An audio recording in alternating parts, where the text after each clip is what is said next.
তাদেরকে ফেরত আনার ব্যবস্থা করেছেন কি? করেননি। এবং 14 সালে ক্ষমতায় আসার পর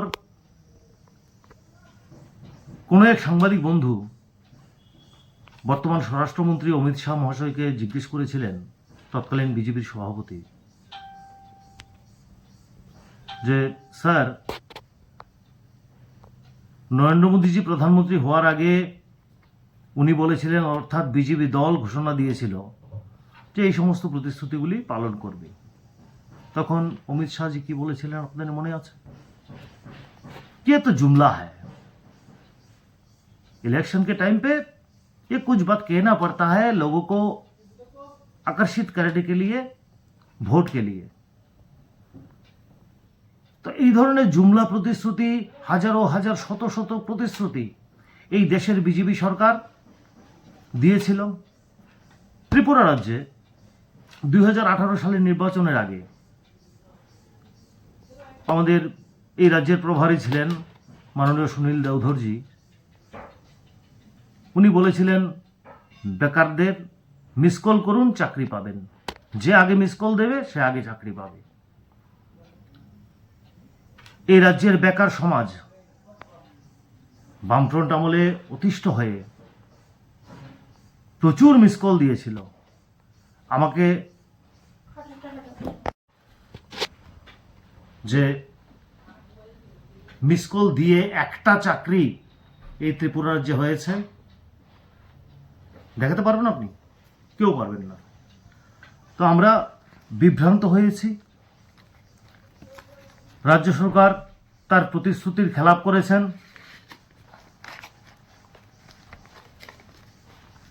প্রতিশ্রুতি ভঙ্গ করেছেন। এই দেশের মানুষের সাথে প্রতারণা করেছেন। এই রাজ্যের মানুষের সাথে প্রতারণা করেছেন। তো মাননীয় মুখ্যমন্ত্রীজি জেপি নাড্ডা সাহেব, বিজেপির নেতা মন্ত্রী সহ আস্তাবল ময়দানে সেদিন ঘোষণা দিয়েছেন। আমি প্রথমেই সাধুবাদ জানিয়েছি। কিন্তু আমার আশঙ্কা, দই খেয়ে চুন খেয়ে মুখ পুড়লে দই দেখলেও ডর লাগে, ভয় পাওয়া যায়। তা আমাদের মুখ কিন্তু পুড়ে গেছে, দই মনে করে চুন খেয়েছি।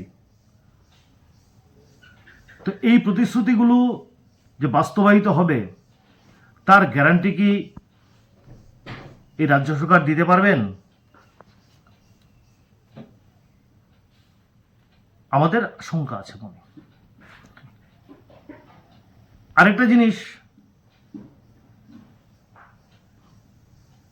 বিপিএল পরিবারের কতজন কন্যা সন্তান সে জন্মের পর, একটা বিপিএল পরিবারে ধরুন কোনো কারণে চারটি সন্তানের জন্ম হয়ে গেল, কন্যা সন্তানের, তারা 4 জন পাবেন কি?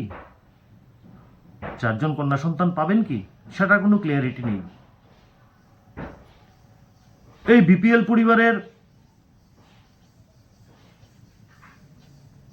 যারা বিভিন্ন সুযোগ সুবিধাও ঘোষণা করেছে রাজ্য সরকার বিভিন্ন সময়, কিন্তু সেগুলো পায়নি।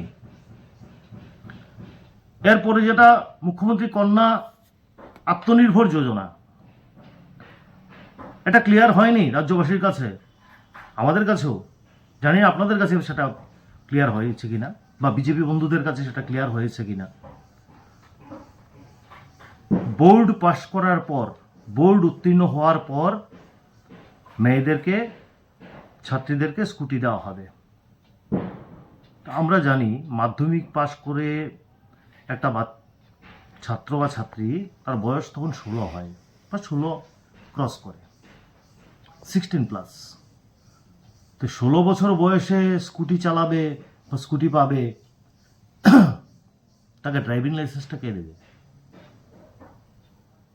আমরা জানি 18 বছর কমপ্লিট না হলে ভোটাধিকার যেমন হয় না, তেমনি ড্রাইভিং লাইসেন্স তো পাওয়া যায় না। এটা রাজ্য সরকার ক্লিয়ার করুক। আপনারা কিভাবে দেখছেন এই বিষয়গুলোকে? এই যে বললাম যে চুন খেয়ে মুখ পুড়েছে, দই দেখলেও ভয় লাগে। এটা আগের জুমলা প্রতিশ্রুতির মতো যাতে না হয়, যেটা ঘোষণা দিয়েছেন রাজ্যের মাননীয় মুখ্যমন্ত্রীর উদ্যোগে দেশের স্বাস্থ্যমন্ত্রী তথা বিজেপির বর্তমান সভাপতি, ওনাদের কথায় কাজে যাতে মিল থাকে, আগে মিল ছিল না, এখন থাকবে কি না সেটাও জানি না। তো আমি আশা রাখব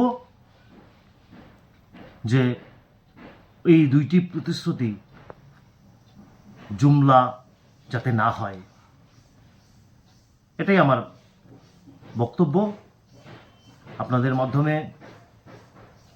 আমি রাজ্যবাসীকে জানাতে চাই, ত্রিপুরাবাসীকে জানাতে চাই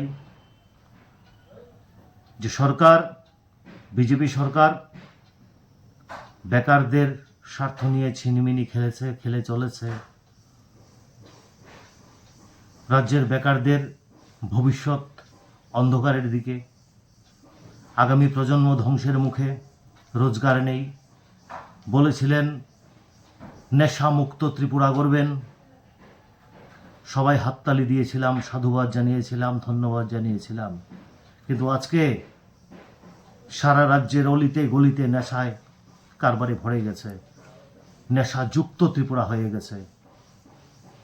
তাই অতীতের অভিজ্ঞতা নিয়ে আজকের দিনে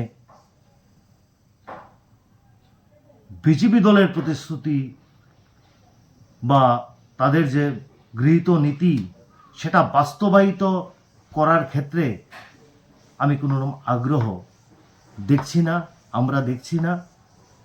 তাই পরিশেষে বলবো যে রাজ্য সরকারের সুমতি ফিরে আসুক, বেকারদের স্বার্থে, সমাজের স্বার্থে নেশামুক্ত ত্রিপুরা যাতে গড়ে ওঠে, সমাজদ্রোহমুক্ত ত্রিপুরা যাতে গড়ে ওঠে, একটা সুস্থ ত্রিপুরা, সুন্দর ত্রিপুরা, আগামী প্রজন্মের ভবিষ্যতের